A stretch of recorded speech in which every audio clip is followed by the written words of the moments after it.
ਤੁਹਾਡਾ ਸਾਰਿਆਂ ਦਾ ਸਵਾਗਤ ਹੈ ਜੀ ਤੁਹਾਡੇ ਆਪਣੇ ਚੈਨਲ ਦਾਦੂ ਪਾਪਾ ਦੀਆਂ ਕਹਾਣੀਆਂ 'ਤੇ। ਅੱਜ ਤੁਹਾਡੇ ਵਾਸਤੇ ਇੱਕ ਹੋਰ ਬਹੁਤ ਵਧੀਆ ਕਹਾਣੀ ਲੈ ਕੇ ਆਏ ਹਾਂ ਜਿਸ ਦਾ ਨਾਮ ਹੈ ਸੁੱਚਾ ਲਹੂ। ਇੱਕ ਰਾਜਾ ਸੀ, ਉਸ ਦੇ 2 ਪੁੱਤਰ ਸਨ। ਇੱਕ ਤਾਂ ਰਾਜੇ ਦੇ ਨਾਲ ਕੰਮਕਾਰ ਦੇ ਵਿੱਚ ਕਾਫੀ ਹੱਥ ਵਟਾਉਂਦਾ ਸੀ, ਰਾਜ ਦਰਬਾਰ ਵਿੱਚ ਜਾਂਦਾ ਸੀ। ਇੱਕ ਬਿਲਕੁਲ ਵਿਹਲੜ, ਕੁਛ ਨਹੀਂ ਸੀ ਕਰਦਾ। ਰੋਟੀਆਂ ਖਾ ਛੱਡਣੀਆਂ, ਘੁੰਮ ਫਿਰ ਲੈਣਾ, ਘੋੜਸਵਾਰੀ ਕਰ ਲੈਣੀ। ਪਰ ਇੱਕ ਵਾਰ ਰਾਜੇ ਨੇ ਉਹਨੂੰ ਕੋਲ ਬਿਠਾ ਕੇ ਪਿਆਰ ਨਾਲ ਸਮਝਾਇਆ। 2 ਵਾਰ ਸਮਝਾਇਆ, 3 ਵਾਰ ਸਮਝਾਇਆ, ਪਰ ਉਹਦੇ 'ਤੇ ਕੋਈ ਅਸਰ ਨਹੀਂ ਹੋਇਆ। ਰਾਜਾ ਉਹਨੂੰ ਕਹਿਣ ਲੱਗਾ, ਵੇਖ ਪੁੱਤਰ, ਮੇਰੇ ਜਾਣ ਤੋਂ ਬਾਅਦ ਤੇਰੀ ਆਪਣੇ ਭਰਾ ਨਾਲ ਕਿਵੇਂ ਬਣੇਗੀ? ਤੂੰ ਰਾਜ ਦਰਬਾਰ ਦੇ ਕੰਮਾਂ ਵਿੱਚ ਉਹਦੇ ਵਾਂਗ ਹਿੱਸਾ ਲਿਆ ਕਰ। ਪਰ ਉਹਦੇ ਕੰਨ ਤੇ ਕੋਈ ਜੂੰ ਨਹੀਂ ਸਰਕੀ। ਸਮਾਂ ਗੁਜ਼ਰਦਾ ਗਿਆ। ਅਖੀਰ ਰਾਜੇ ਦੀ ਮੌਤ ਹੋ ਗਈ।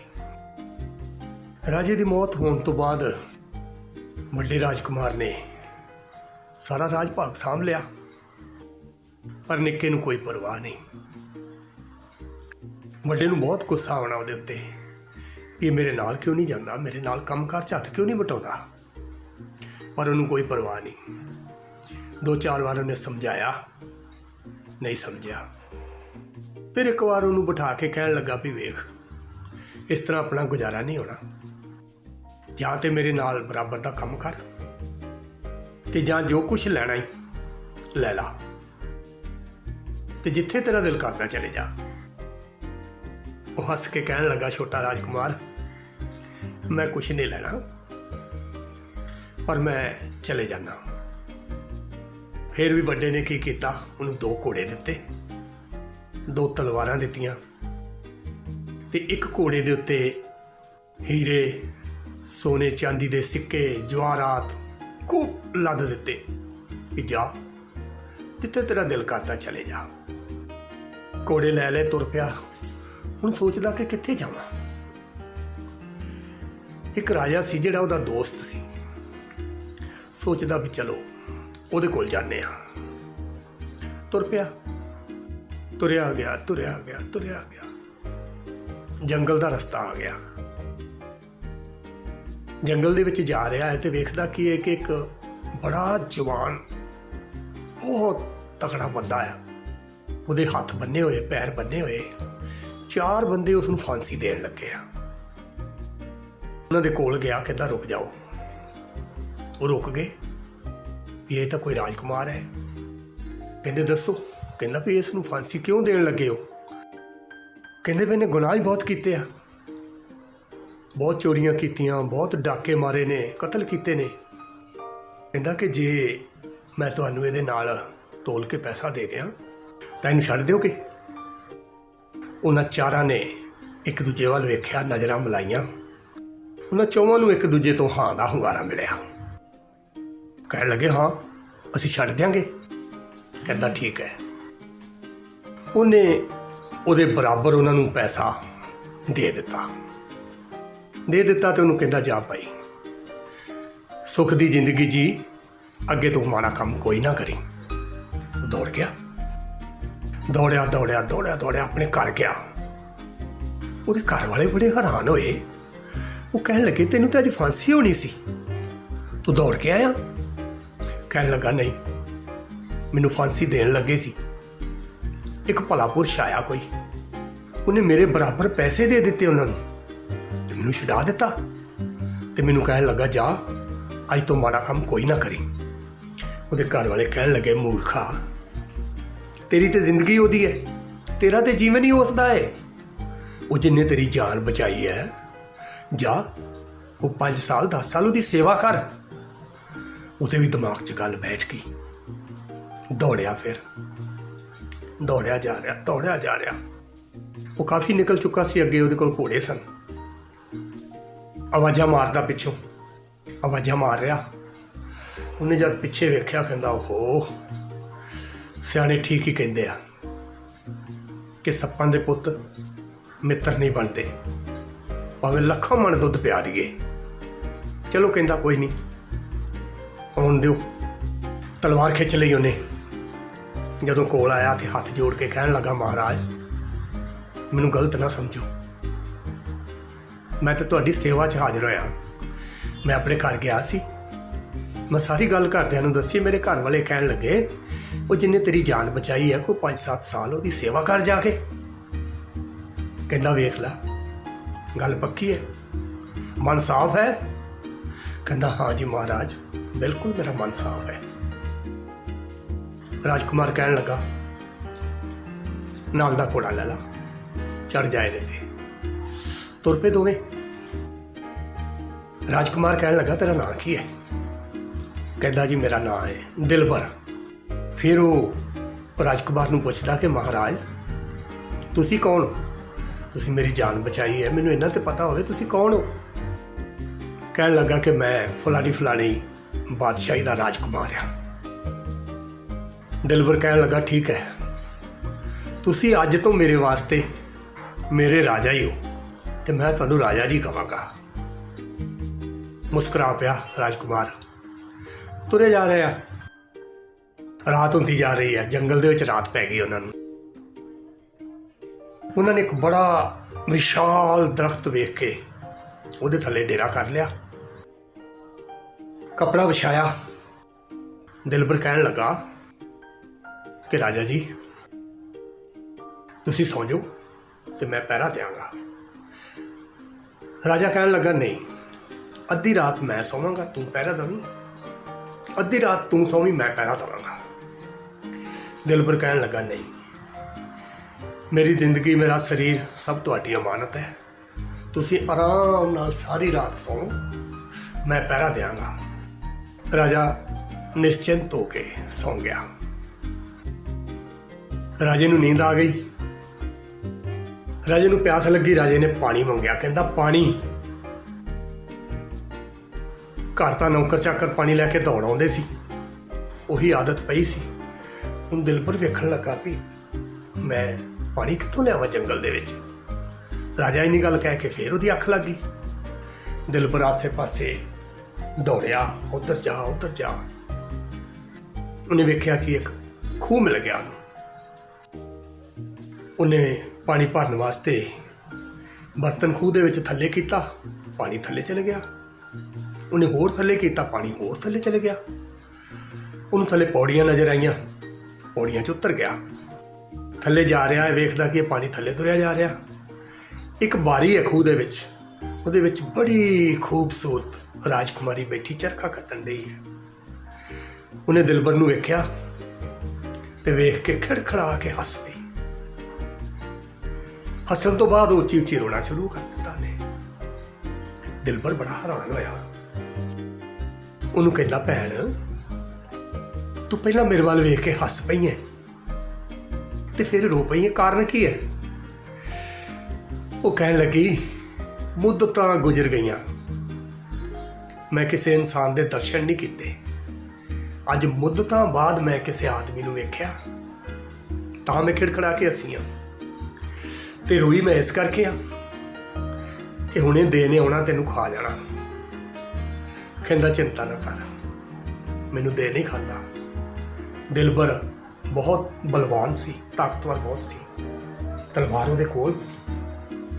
ਇੰਨੀਆਂ ਗੱਲਾਂ ਕਰਦੇ ਆ ਤੇ ਉੱਪਰੋਂ ਦੇ ਆ ਗਿਆ। ਆਦਮਬੋ ਆਦਮਬੋ ਆਦਮਬੋ, ਪਰਾਏ ਆਦਮੀ ਦੀ ਬੋ ਆ ਰਹੀ ਇੱਥੋਂ। ਕਹਿੰਦੇ ਦੇ ਆ ਗਿਆ। ਕਹਿੰਦਾ, ਫਿਕਰ ਨਾ ਕਰ। ਲੜਾਈ ਹੋਈ ਖੂਬ। ਦੇ ਨੂੰ ਮਾਰ ਦਿੱਤਾ ਉਹਨੇ।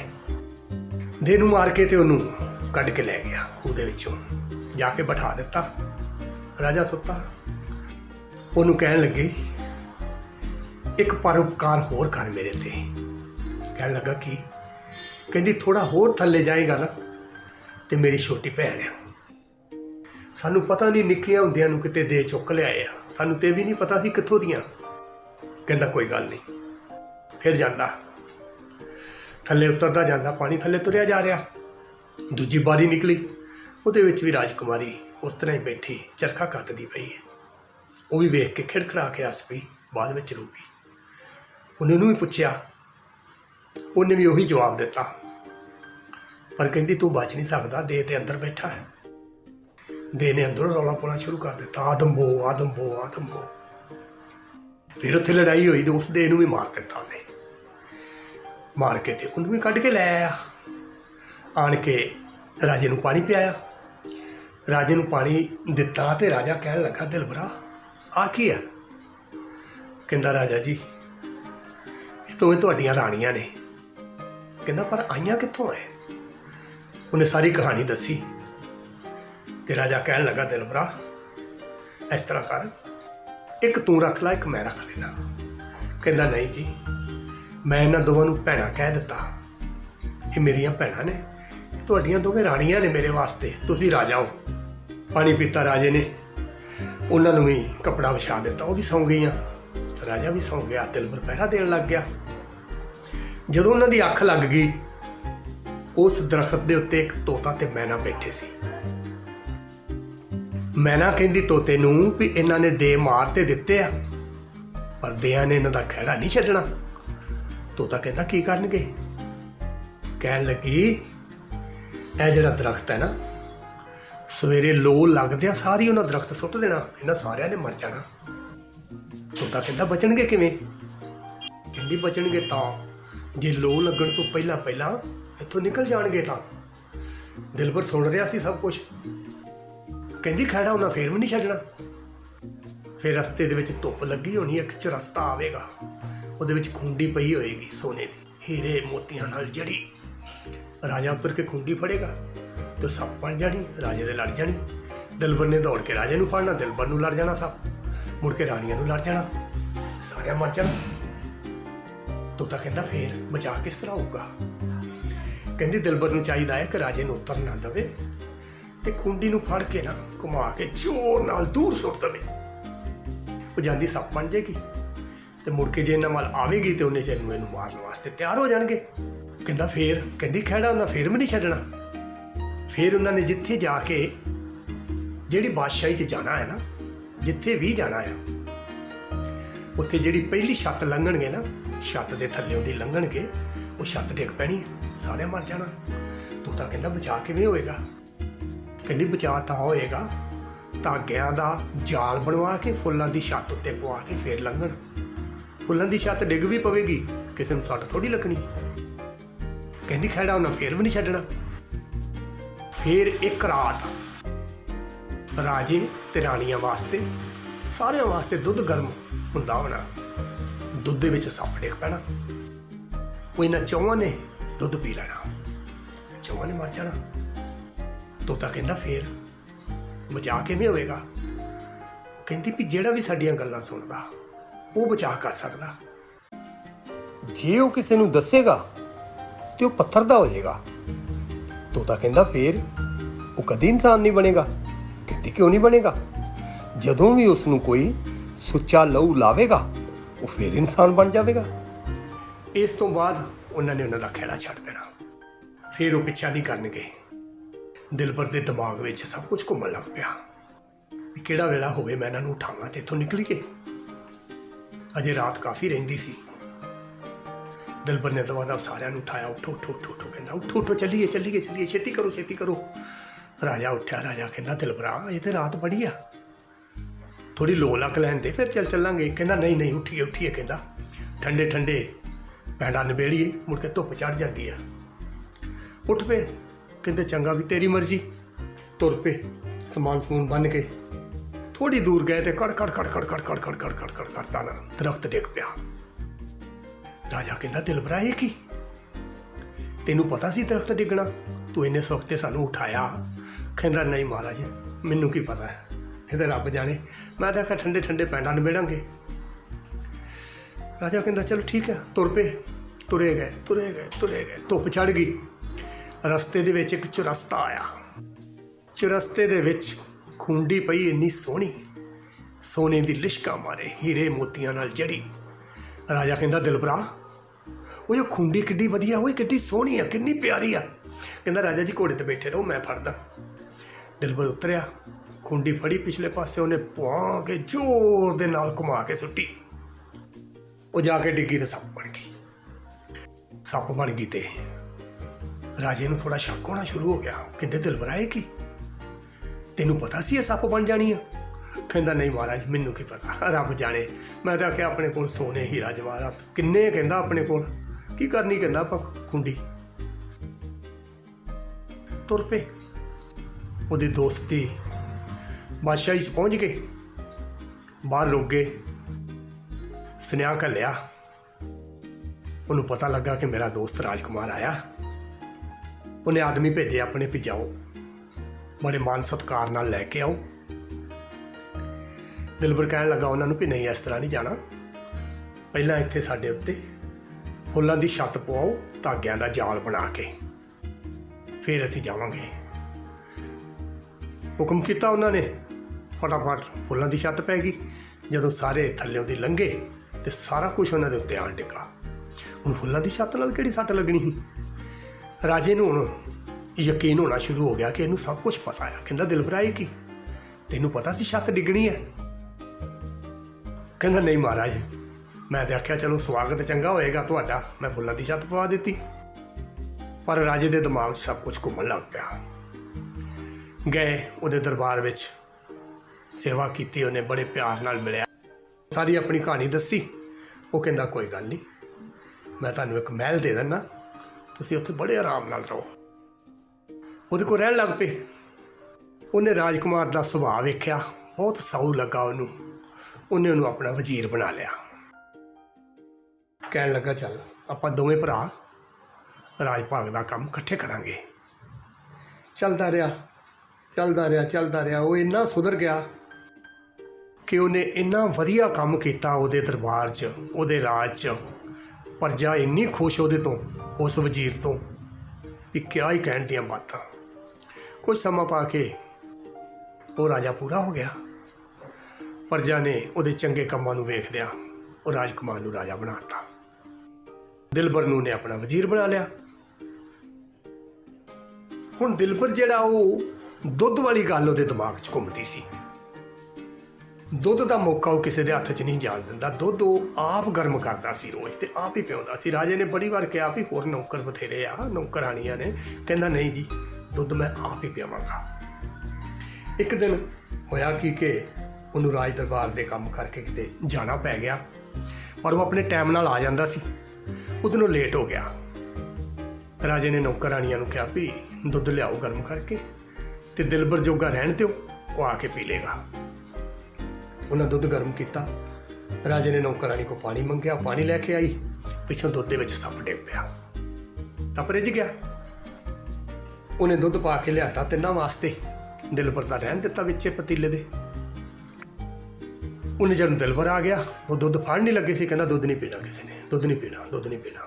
ਦੁੱਧ ਫੜ ਲਿਆ ਉਹਨਾਂ ਕੋਲ, ਲੈ ਕੇ ਤੋਂ ਵਾਪਸ ਚਲੇ ਗਿਆ। ਨੌਕਰਾਣੀ ਵਾਪਸ ਗਈ। ਉਹਨੇ ਜਦੋਂ ਸਾਰਾ ਦੁੱਧ ਕੱਢਿਆ ਪਤੀਲੇ ਦੇ ਵਿੱਚ, ਉਹਦੇ ਵਿੱਚ ਸੱਪ ਰਿੱਝਿਆ। ਨੌਕਰਾਣੀ ਨੇ ਰੌਲਾ ਪਾਤਾ, ਦੁੱਧ ਵਿੱਚ ਸੱਪ, ਦੁੱਧ ਵਿੱਚ ਸੱਪ। ਰਾਜੇ ਨੂੰ ਵੀ ਪਤਾ ਲੱਗ ਗਿਆ, ਰਾਣੀਆਂ ਨੂੰ ਵੀ ਪਤਾ ਲੱਗ ਗਿਆ। ਹੁਣ ਤਾਂ ਰਾਜੇ ਨੂੰ ਪੂਰਾ ਯਕੀਨ ਹੋ ਚੁੱਕਾ ਸੀ ਪੱਕਾ ਕਿ ਦਿਲਬਰ ਨੂੰ ਸਭ ਕੁਝ ਪਤਾ ਹੈ, ਪਰ ਦੱਸਦਾ ਕਿਉਂ ਨਹੀਂ। ਰਾਜਾ ਉਹਦੇ ਖਹਿੜੇ ਪੈ ਗਿਆ, ਗੁੱਸੇ 'ਚ ਆ ਗਿਆ। ਕਹਿੰਦਾ ਦਿਲਬਰਾ, ਅੱਜ ਤੈਨੂੰ ਦੱਸਣਾ ਪੈਣਾ, ਕਿੰਨੇ ਚਿਰ ਤੋਂ ਦੁੱਧ ਦੀ ਜ਼ਿੰਮੇਵਾਰੀ ਤੂੰ ਆਪ ਲਈ ਹੋਈ, ਕਿਸੇ ਨੂੰ ਦੁੱਧ ਨਹੀਂ ਪਿਆਉਣ ਦਿੰਦਾ, ਕਿਸੇ ਨੂੰ ਗਰਮ ਨਹੀਂ ਕਰਨ ਦਿੰਦਾ। ਮੈਨੂੰ ਦੱਸ ਇਹ ਕਹਾਣੀ ਕੀ ਹੈ। ਉਹਨੇ ਬੜੇ ਤਰਲੇ ਕੀਤੇ, ਬੜੀਆਂ ਮਿੰਨਤਾਂ ਕੀਤੀਆਂ ਕਿ ਮਹਾਰਾਜ ਮੈਨੂੰ ਨਾ ਪੁੱਛੋ। ਰਾਜਾ ਕਹਿਣ ਲੱਗਾ ਨਹੀਂ। ਰਾਜੇ ਨੇ ਹੱਠ ਕਰ ਲਿਆ ਕਿ ਮੈਨੂੰ ਦੱਸ। ਕਹਿੰਦਾ ਠੀਕ ਹੈ ਮਹਾਰਾਜ, ਜੇ ਮੈਂ ਤੁਹਾਨੂੰ ਦੱਸ ਦਿੱਤਾ ਤਾਂ ਮੈਂ ਪੱਥਰ ਦਾ ਬਣ ਜਾਣਾ। ਕਹਿੰਦਾ ਜਿਹਦਾ ਮਰਜ਼ੀ ਬਣ ਜਾ, ਪਰ ਮੈਨੂੰ ਸਾਰੀ ਕਹਾਣੀ ਦੱਸ। ਫਿਰ ਦਿਲਬਰ ਨੇ ਦਰਖਤ ਡਿੱਗਣ ਤੋਂ ਲੈ ਕੇ ਤੇ ਦੁੱਧ ਤੱਕ ਦੀ ਕਹਾਣੀ ਸਾਰੀ ਸੁਣਾਈ। ਕਿਵੇਂ ਕਿਵੇਂ ਕਹਿੰਦਾ ਤੋਤਾ ਮੈਨਾ ਜਿਹੜੇ ਗੱਲਾਂ ਕਰਦੇ ਸੀ, ਉਹਨਾਂ ਨੇ ਸਭ ਕੁਝ ਦੱਸਿਆ ਸੀ ਮੈਨੂੰ। ਪਰ ਦਿਲਬਰ ਨੂੰ ਇਹ ਯਾਦ ਨਹੀਂ ਰਿਹਾ। ਮੈਂ ਇਹਨਾਂ ਨੂੰ ਕਹਿ ਦਿਆਂ, ਜਦੋਂ ਮੈਨੂੰ ਕੋਈ ਮੇਰੇ ਉੱਤੇ ਸੁੱਚਾ ਲਹੂ ਛਿੜਕੇਗਾ ਨਾ, ਤੇ ਮੈਂ ਫੇਰ ਬੰਦਾ ਬਣ ਜਾਵਾਂਗਾ। ਮੈਨਾ ਨੇ ਕਿਹਾ ਸੀ ਕਿ ਜਦੋਂ ਉਹਦੇ ਉੱਤੇ ਕੋਈ ਸੁੱਚਾ ਲਹੂ ਛਿੜਕੇਗਾ ਤੇ ਉਹ ਫੇਰ ਬੰਦਾ ਬਣ ਜਾਏਗਾ। ਜਦੋਂ ਉਹਨੇ ਸਾਰੀ ਕਹਾਣੀ ਖਤਮ ਕੀਤੀ ਤਾਂ ਉਹ ਪੈਰਾਂ ਤੋਂ ਲੈ ਕੇ ਸਿਰ ਤੱਕ ਪੱਥਰ ਹੋ ਗਿਆ। ਰਾਜੇ ਨੂੰ ਬਹੁਤ ਦੁੱਖ ਹੋਇਆ, ਇਹ ਮੈਂ ਕੀ ਕੀਤਾ। ਮੈਂ ਹੱਠ ਕਰਕੇ ਆਪਣਾ ਇੰਨਾ ਸੋਹਣਾ ਦੋਸਤ, ਇੰਨਾ ਸੋਹਣਾ ਭਰਾ, ਇੰਨਾ ਪਿਆਰਾ ਵਜ਼ੀਰ ਗਵਾ ਲਿਆ। ਰਾਜੇ ਨੇ ਨੌਕਰਾਂ ਨੂੰ ਹੁਕਮ ਦਿੱਤਾ ਕਿ ਇਸ ਪੱਥਰ ਨੂੰ ਮਹਿਲ ਦੀ ਛੱਤ ਦੇ ਉੱਪਰ ਰੱਖ ਦਿਓ। ਰੱਖ ਦਿੱਤਾ। ਬਾਦਸ਼ਾਹੀ ਬੜੀ ਸੋਹਣੀ ਚੱਲਦੀ ਰਹੀ ਉਹਦੀ। ਸਮਾਂ ਗੁਜ਼ਰਦਾ ਗਿਆ। ਕੁਝ ਸਮਾਂ ਪਾ ਕੇ ਰਾਜੇ ਦੇ ਘਰ ਲੜਕਾ ਹੋਇਆ। ਬੜੀਆਂ ਖੁਸ਼ੀਆਂ ਮਨਾਈਆਂ ਗਈਆਂ, ਜਸ਼ਨ ਮਨਾਏ ਗਏ, ਢੋਲ ਵਜਾਏ ਗਏ। ਰਾਜੇ ਨੂੰ ਦਿਲਬਰ ਯਾਦ ਆਇਆ ਕਿ ਜੇ ਅੱਜ ਦਿਲਬਰ ਹੁੰਦਾ ਤੇ ਕਿੰਨਾ ਖੁਸ਼ ਹੁੰਦਾ। ਪਰ ਸਮਾਂ ਹੱਥੋਂ ਨਿਕਲ ਚੁੱਕਾ ਸੀ। ਕੀ ਕਰ ਸਕਦਾ ਸੀ ਰਾਜਾ? ਬੱਚਾ ਹੌਲੀ ਹੌਲੀ ਵੱਡਾ ਹੁੰਦਾ ਗਿਆ। 5-7 ਸਾਲ ਦਾ ਬੱਚਾ ਹੋ ਗਿਆ। ਉਹਨੇ ਪੜ੍ਹਨਾ ਸ਼ੁਰੂ ਕਰ ਦਿੱਤਾ, ਲਿਖਣਾ ਸ਼ੁਰੂ ਕਰ ਦਿੱਤਾ। ਕਦੀ ਥੱਲੇ ਮਹਿਲ ਦੇ ਪੜ੍ਹਨਾ, ਕਦੀ ਕਿਸੇ ਕਮਰੇ ਵਿੱਚ ਪੜ੍ਹਨਾ, ਕਦੀ ਮਹਿਲ ਦੀ ਛੱਤ ਉੱਪਰ ਚੱਲ ਜਾਣਾ। ਇੱਕ ਦਿਨ ਐਸਾ ਸਬੱਬ ਬਣਿਆ ਕਿ ਉਹ ਮਹਿਲ ਦੀ ਛੱਤ ਉੱਪਰ ਪੜ੍ਹਦਾ ਨਾ ਚਾਕੂ ਨਾਲ ਕਲਮ ਕੱਟ ਰਿਹਾ ਸੀ। ਕਲਮ ਕੱਟਦਿਆਂ ਉਹ ਬੱਚੇ ਦੀ ਉਂਗਲ ਵੱਢੀ ਗਈ। ਉਂਗਲ ਨੂੰ ਚੀਰਾ ਆ ਗਿਆ। ਉਹਨੂੰ ਹੋਰ ਕੁਛ ਨਹੀਂ ਲੱਭਾ। ਉਹਨੇ ਜਲਦੀ ਉਹ ਖੂਨ ਜਿਹੜਾ ਸੀ ਪੱਥਰ ਦੇ ਉੱਤੇ ਛਿੜਕ ਦਿੱਤਾ। ਪੱਥਰ ਨਾਲ ਉਂਗਲ ਪੂੰਝ ਦਿੱਤੀ। ਉਹ ਰਾਮ ਰਾਮ ਰਾਮ ਰਾਮ ਰਾਮ ਕਰਦਾ ਦਿਲਬਰ ਉੱਠ ਪਿਆ। ਕਹਿੰਦਾ ਬੜਾ ਸੁੱਤੇ ਆ ਵੀ, ਬੜੀ ਗੂੜੀ ਨੀਂਦ ਆਈ, ਐਡੀ ਲੰਮੀ ਨੀਂਦ। ਉਹ ਬੱਚਾ ਚੀਕਾਂ ਮਾਰਦਾ ਥੱਲੇ ਦੌੜ ਗਿਆ ਆਪਣੀ ਮਾਂ ਕੋਲ। ਕਹਿਣ ਲੱਗਾ ਕੋਠੇ ਤੇ ਪੱਥਰ ਆਦਮੀ, ਪੱਥਰ ਬੰਦਾ, ਪੱਥਰ ਆਦਮੀ ਬਣ ਗਿਆ। ਉਹ ਦੌੜੇ ਕੋਠੇ ਉੱਪਰ ਆਏ। ਜਦੋਂ ਆ ਕੇ ਵੇਖਿਆ ਤੇ ਦਿਲਬਰ ਨੂੰ ਵੇਖ ਕੇ ਬਹੁਤ ਖੁਸ਼ ਹੋਈਆਂ ਰਾਣੀਆਂ। ਰਾਜੇ ਨੂੰ ਖਬਰ ਕੀਤੀ ਗਈ। ਰਾਜਾ ਆਇਆ। ਰਾਜਾ ਵੀ ਬਹੁਤ ਖੁਸ਼ ਹੋਇਆ। ਰਾਜਾ ਕਹਿਣ ਲੱਗਾ ਦਿਲਬਰਾ, ਤੂੰ ਮੈਨੂੰ ਇਹ ਗੱਲ ਦੱਸੀ ਕਿਉਂ ਨਹੀਂ ਕਿ ਤੈਨੂੰ ਕੋਈ ਸੁੱਚਾ ਲਹੂ ਲਾਵੇਗਾ ਤੇ ਤੂੰ ਫੇਰ ਆਦਮੀ ਬਣ ਜਾਏਗਾ। ਕਹਿਣ ਲੱਗਾ ਰਾਜਾ ਜੀ, ਜੋ ਰੱਬ ਨੂੰ ਮਨਜ਼ੂਰ ਹੁੰਦਾ, ਮੈਨੂੰ ਯਾਦ ਹੀ ਨਹੀਂ ਰਿਹਾ। ਥੋੜ੍ਹੇ ਦਿਨ ਰਿਹਾ, ਫਿਰ ਰਾਜਾ ਕਹਿਣ ਲੱਗਾ ਦਿਲਬਰਾ, ਤੇਰੀ ਸੇਵਾ ਪੂਰੀ ਹੋ ਚੁੱਕੀ ਆ ਤੇ ਤੂੰ ਹੁਣ ਇਸ ਤਰ੍ਹਾਂ ਕਰ ਕਿ ਜੇ ਤੂੰ ਸਾਡੇ ਕੋਲ ਰਹਿਣਾ ਤਾਂ ਸਾਡੇ ਕੋਲ ਰਹੀ ਜਾ, ਜੇ ਤੂੰ ਆਪਣੇ ਪਰਿਵਾਰ ਵਿੱਚ ਜਾਣਾ ਤੇ ਪਰਿਵਾਰ ਵਿੱਚ ਚੱਲ ਜਾ। ਇਹ ਤੇਰੀ ਮਰਜ਼ੀ ਹੈ, ਸਾਡੇ ਵੱਲੋਂ ਤੈਨੂੰ ਖੁੱਲ੍ਹੀ ਛੁੱਟੀ ਹੈ। ਰਾਣੀਆਂ ਵੀ ਕਹਿਣ ਲੱਗੀਆਂ ਰਾਜੇ ਨੂੰ ਕਿ ਨਹੀਂ, ਹੁਣ ਇਹਨੂੰ ਆਪਣੇ ਪਰਿਵਾਰ ਵਿੱਚ ਜਾਣ ਦਿਓ। ਫਿਰ ਰਾਜੇ ਨੇ ਉਹਨੂੰ ਖੂਬ ਸੋਨਾ ਚਾਂਦੀ ਦੌਲਤ ਭਰ ਕੇ ਲੱਦ ਕੇ ਦਿੱਤੀ ਤੇ ਉਹਨੂੰ ਬੜੀ ਖੁਸ਼ੀਆਂ ਨਾਲ ਤੋਰਿਆ। ਫਿਰ ਉਹ ਆਪਣੇ ਘਰ ਆ ਗਿਆ। ਪਰ ਉਹ ਦਿਲਬਰ ਹੁਣ ਉਹ ਦਿਲਬਰ ਨਹੀਂ ਸੀ ਰਿਹਾ। ਚੋਰੀਆਂ ਕਰਨ ਵਾਲਾ, ਡਾਕੇ ਮਾਰਨ ਵਾਲਾ ਬਹੁਤ ਸੁਧਰ ਚੁੱਕਾ ਸੀ। ਤੇ ਇਹ ਸਭ ਕੁਝ ਵੇਖਦਿਆਂ ਉਹਦੀ ਬਾਦਸ਼ਾਹੀ ਦੇ ਰਾਜੇ ਨੇ ਵੀ ਉਹਨੂੰ ਮਾਫ਼ ਕਰ ਦਿੱਤਾ ਤੇ ਉਹ ਸੋਹਣੀ ਜ਼ਿੰਦਗੀ ਬਤੀਤ ਕਰਨ ਲੱਗ ਪਿਆ। ਸੋ ਬੱਚਿਓ, ਜੇ ਤੁਹਾਨੂੰ ਸਾਡੀ ਇਹ ਕਹਾਣੀ ਚੰਗੀ ਲੱਗੀ ਹੋਵੇ ਤੇ ਲਾਈਕ, ਸ਼ੇਅਰ ਤੇ ਕਮੈਂਟ ਜ਼ਰੂਰ ਕਰਿਓ। ਸਾਡੀਆਂ ਇਸ ਤਰ੍ਹਾਂ ਦੀਆਂ ਕਹਾਣੀਆਂ ਤੁਹਾਡੇ ਤੱਕ ਜਲਦੀ ਪਹੁੰਚਣ, ਇਸ ਲਈ ਸਾਡੇ ਚੈਨਲ ਨੂੰ ਸਬਸਕ੍ਰਾਈਬ ਜ਼ਰੂਰ ਕਰੋ। Thank you.